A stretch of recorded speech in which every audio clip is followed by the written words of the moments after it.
It's Amy here. I've come back to have a little chat to you about little lessons I've learnt along the way. I come from an anthropology and social science background.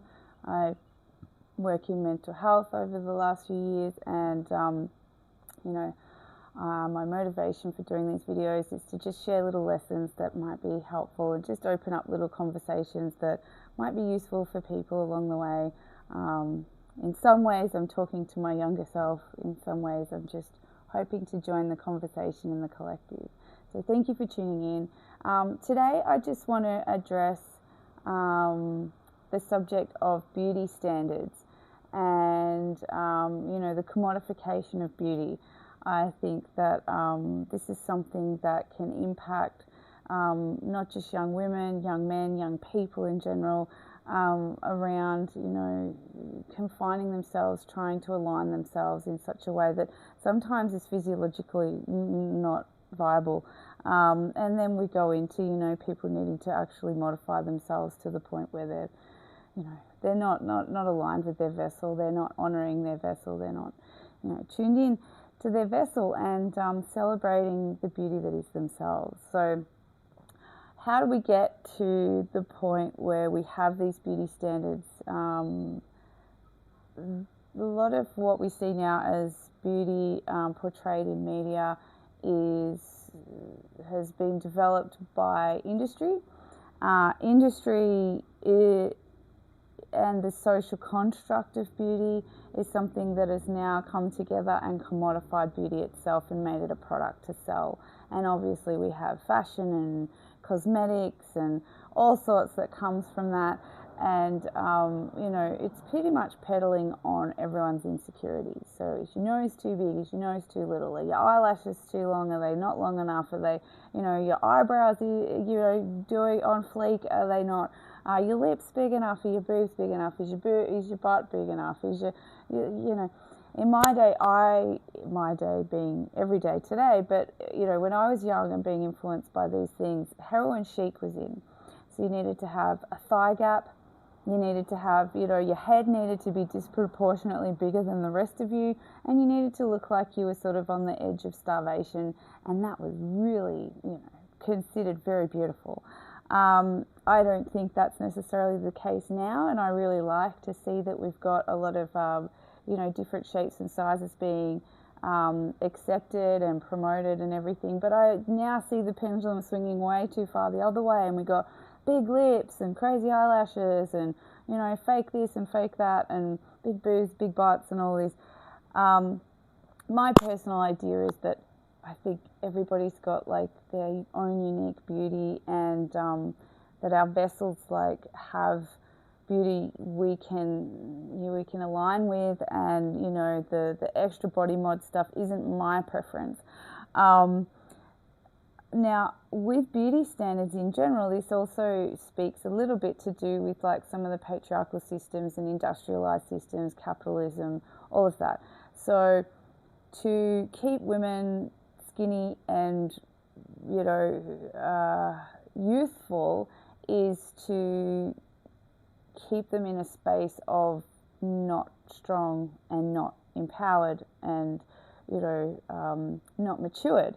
That's unfortunate, because I actually think that there's beauty in all phases of life, and we have this Western way of demonizing aging and demonizing, anything that isn't easy to control and whatever. So women being strong and empowered and having curves and having little wrinkles and stuff, that's all been made to be something we need to run away from.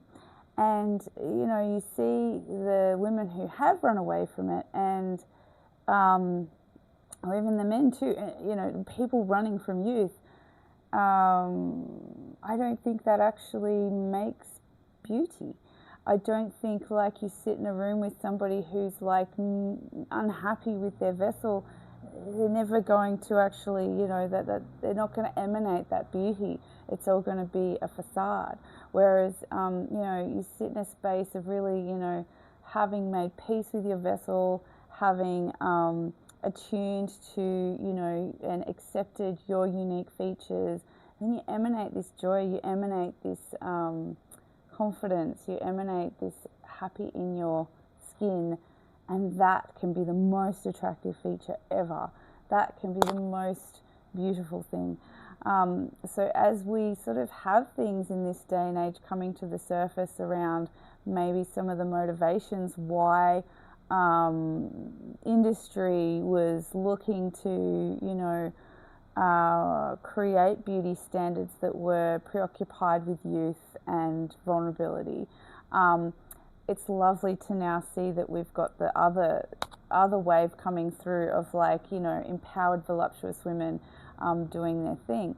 So I also want to point out that I know lots of beautiful men who really enjoy the voluptuousness of womanhood. There's all different shapes and sizes of women, and everyone's got different tastes, but I'm just saying this for the fact that it has been an issue where the naturalness of women, the naturalness of a natural woman's body is actually something that is going to be the most attractive thing to the innate mind. The programmed mind is going to look for what beauty standards have been set.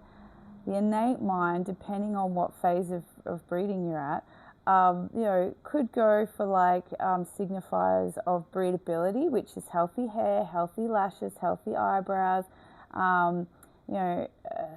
healthy, like a little waist, healthy hips, all of those things. But this is about breedability. And I think when we actually then look at beauty is something that is unique, and it's unique for each person. And by decentralizing it from, what's been commodified, by decentralizing also Eurocentric beauty standards, which I have seen. I just recently got back from Thailand, and I've seen, they want to have paler skin, and they want to, have more Western features. It's ludicrous. I just see that as again, it's just we're victim to consumerism. We're a victim to a fake beauty standard that has been set, when actually there's so many variations of beauty across all cultures, across all shapes, all sizes, all expressions of gender, so that in and of itself. I grew up around drag queens, so I grew up with the caricature of the woman and the beautiful art form that is. And so I definitely appreciate, whichever expression of beauty, works for you. But I just think in general, as young girls and young men are growing up, we're being influenced by something that isn't designed for well-being. It's not designed for healthy relationships. It's not designed for tuning into each other on a meaningful level. It's all about superficiality. It's all about keeping you insecure, and it's all about selling you products you don't need, and trying to convince you that aging is not a great thing. I would love to see us evolve past that and actually get to a point where we just have reverence for, every phase of life, and from the little cute babies all the way through the awkward teenagers, the gorgeous 20s and 30s, 40s, and the beauty of 50s and 60s and 70s, if you're traveling through all of those phases, what a gift, and so to be preoccupied with is my vessel tight enough? Do I have enough lumps and bumps? I feel like let's let that go. So look, beauty is in the eye of the beholder. What makes you feel beautiful is where it's at, and I hope this helped just a little bit. Thank you for listening.